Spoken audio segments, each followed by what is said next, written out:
Halo semuanya, saya adalah Arsi.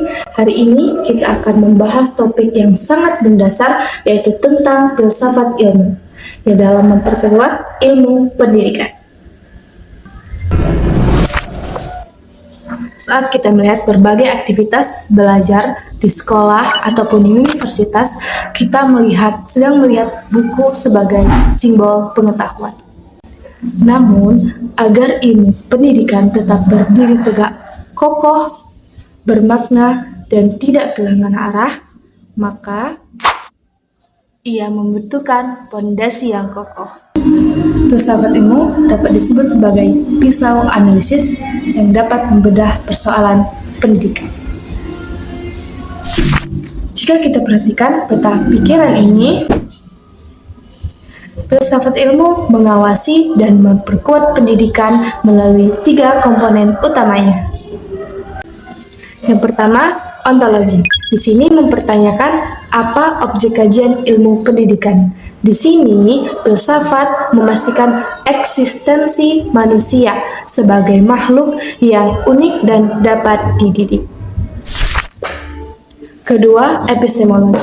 Di sini mempertanyakan bagaimana ilmu itu didapat. Di pilar ini menguji keilmiahan, validitas, dan metode pembelajaran yang kita gunakan dalam dunia pendidikan.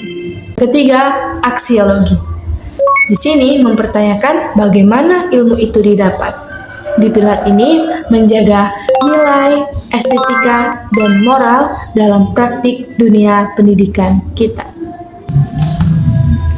Untuk melihat kedua hubungan ini lebih jelas, maka kita akan bedah dalam diagram Venn berikut. Di lingkaran pertama, ada filsafat ilmu sebagai penyedia dasar berpikir kritis universal. Kemudian di lingkaran yang kedua, ada ilmu pendidikan yang berperan dan berfokus pada praktik pembelajarannya. Perhatikan area tumpang tindih atau irisan di antara keduanya. Disinilah kompas filosofis bekerja. Irisan ini melahirkan hal mendasar seperti teori belajar, kebijakan kurikulum, dan etika profesi keguruan. Area tumpang tindih inilah yang menjaga agar ilmu pengetahuan tidak kehilangan moralnya. Hubungan ini tidak berjalan searah, tapi sebuah hubungan yang timbal balik yang dinamis. Melalui ilustrasi dan diagram alif ini, kita bisa melihat mekanisme yang digerakkan oleh roda gigi perkembangan ilmu.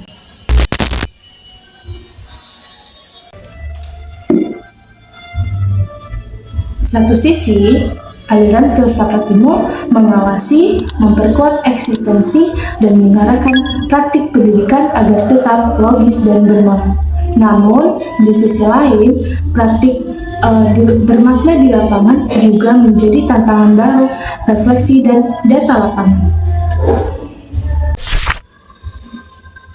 Nah, aliran data yang real inilah yang akan dikirim kembali untuk memperkuat dan mendorong perkembangan filsafat ilmu agar teorinya tetap bisa adaptif dengan zaman.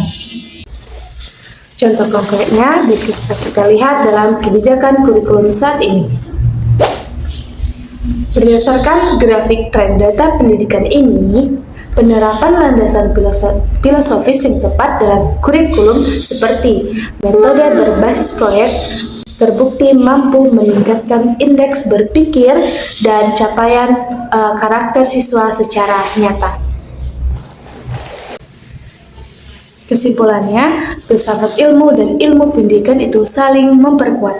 Filsafat ilmu itu memberikan kompas arah, sementara ilmu pendidikan itu menghidupkan filsafat dalam bentuk tindakan nyata. Saya Adelia Arsi, terima kasih dan sampai jumpa.